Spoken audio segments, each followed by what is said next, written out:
Aunt Harriet's Underground Railroad in the Sky by Faith Ringgold. For my before reading activity, I will have my students fast write anything they know about Harriet Tubman and or the Underground Railroad. For my during reading activity, I will ask my students questions to get them thinking about the story and where it might lead. And finally, for my after reading activity, I will have my students create their own map of the Underground Railroad as they have seen in this book. One day, my baby brother BB and I were flying among the stars, way, way up. So far up the mountains looked like pieces of rock candy and the oceans like tiny cups of tea. We came across an old ramshackle train in the sky. A tiny woman in a conductor's uniform appeared on the steps of the train and announced the schedule. All aboard! All aboard! Maryland, Delaware, Pennsylvania, New Jersey, New York, Niagara Falls, Canada. All aboard! All aboard! Hundreds of bedraggled men, women, and children filled the sky and boarded the dusty old wooden train. No one spoke. It was like watching a silent movie. "Come on, Cassie," BB said, jumping up on the train. "Let's take a ride." I wonder who the tiny woman could be. "Get off that train, BB. I'll tell Mommy and Daddy, and you'll be in a world of trouble," I yelled. But the train quickly moved off through the sky and disappeared. All I could see now were flashing lights, sending a threatening message through the sea of clouds. "Go free, north or die! Go free, north or die! Go free, north or die!" "BB, come back! Mommy and Daddy will never forgive me for letting you go," I screamed. Then the woman conductor's voice came like a soft whisper in my ear. "Hello, Cassie. I am Harriet Tubman. People call me Aunt Harriet because I take care of them. During slavery, I carried hundreds of men, women, and children to freedom on the Underground Railroad, and I never lost a passenger." "Let me tell you about slavery, Cassie," Aunt Harriet said. "We were brought here from Africa as slaves to work long hours on plantations for no pay. More of us died on the ships coming over than ever reached these shores. If we tried to escape and were caught, we might have a foot cut off or get sold away from our families, and then we would never see our families and friends again." I wonder why their feet would get cut off, or they would get sold from their families. A legal or church marriage was not allowed, so instead, a man and woman would jump the broom. It was against the law for a slave to learn to read or write, or have a meeting place even to preach the word of God. I wonder who that guy in the background is. Every 100 years, that old train will follow the same route I traveled on the Underground Railroad, so that we will never forget the cost of freedom. Sometimes the train is a farmer's wagon. Sometimes it is a hearse covered with flowers. Inside, a live slave hides in a coffin. You miss this train, Cassie, but you can follow, always one step behind. We will reach freedom in Canada. You will be reunited with BB. Cassie, though you can fly, being a slave will suck you to the ground like quicksand. You will have to walk many miles through the woods and waters on blistered feet, and there will be bounty hunters eager to collect reward on your head. Follow the North Star. In daylight, look for moss growing on the side of the tree that faces north. Along the way, there will be Underground Railroad agents to give you a place to stay, clean clothes, and food. But until you reach Canada, you are not safe. Go and don't turn back. And remember, if you are caught, you will be severely punished.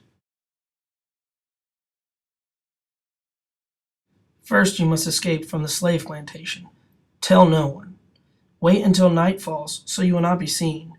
Then follow the trail through the woods to a gray farmhouse on the river. Your first night will be the hardest. Listen carefully to the song of the birds. When you are in danger, your song will become screams that only you can hear. Then you must stop and head in the opposite direction. When you lie down to rest, you will hear me sing the old spiritual. Go down, Moses, way down in Egypt land. Tell old Pharaoh, let my people go. Let me lullaby you to sleep. When I stop singing and you hear the birds scream, wake up and move on. Why do you think Cassie is not allowed to tell anyone she plans on escaping the slave plantation? I reached the gray farmhouse on the river. I slept in the farmer's attic. It was dark and scary. Cobwebs hung from the ceiling like gray ghosts, but the farmer and his wife were very kind. There was a note under the pillow.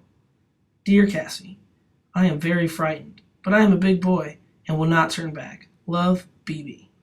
Then Aunt Harriet's voice came to me like a gust of wind. Follow the river north until you reach a clapboard house with green shutters and a red brick chimney. There will be a blind railroad agent who will ask you to sing a song. You will sing, Go down, Moses, way down in Egypt land. Tell old Pharaoh, let my people go.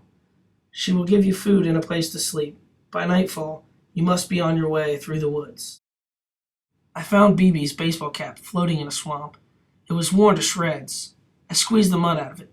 Leave the cap, Cassie, Aunt Harriet's whispering voice said. Go on to a weather-beaten frame house with a star quilt flung on the roof. If you don't see the quilt, hide in the woods until it appears. Then it is safe to go in. The next night, follow the road to the bridge several miles away. What do you think has happened to BB? I traveled through the woods and swamps. I was cold, wet, and very hungry, but I could not turn back. When I reached the bridge, I hid in a graveyard on a hill overlooking the river.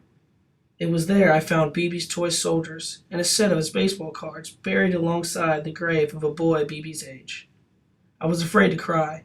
I lay awake till I heard Aunt Harriet's familiar whisper. Wait for a railroad agent disguised as a gravedigger. He will say, I bring you a ticket for the railroad. Now the tears came streaming down my cheeks like rain.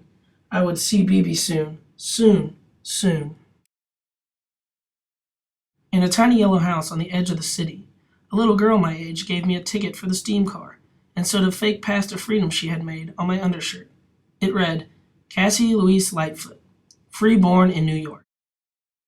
Show that to anyone who tries to take you back to the slaves' plantation, she said. After a few days' rest, I started out again, with new shoes the shoemaker made me. Move on, Cassie, Aunt Harriet's voice told me. You are very close to the border of the free state of Pennsylvania. Look for the letter P written on a rock facing north. But still, beware of bounty hunters. They can kidnap you at any time. Until you reach Canada, you are not safe. I reached the back door of a shoemaker's house and knocked 3 times. That time, I slept in a secret room behind a bookcase. BB had been there and left another note. Dear Cassie, I have a new baby sister. She was born today. Her name is Freedom. Her mother got sick and went to heaven. She let me carry her baby Freedom on my back. Love, BB. If Pennsylvania is free, why is she not safe until she reaches Canada? In New York, a bookbinder hid me in a secret compartment he had built into his wagon. In a downpour of rain, he delivered me to a funeral parlor. There was a funeral going on, so no one noticed me. The undertaker gave me a withered rose BB had left, pressed in a book with a note. Dear Cassie, we stayed at the house of a millionaire. He gave Aunt Harriet a bunch of money. We will never be hungry again. Love, BB. The undertaker gave me a fresh-cut rose, hid me in a coffin in his hearse, and took me to Niagara Falls. Now I was just over the bridge from Canada. Niagara Falls looked like a giant tea party, with a billion cups of steaming hot tea being poured to a resounding applause. Steam from the falls formed a soft blanket that lifted me up above the falls, across the bridge to Canada. I could fly. I was free.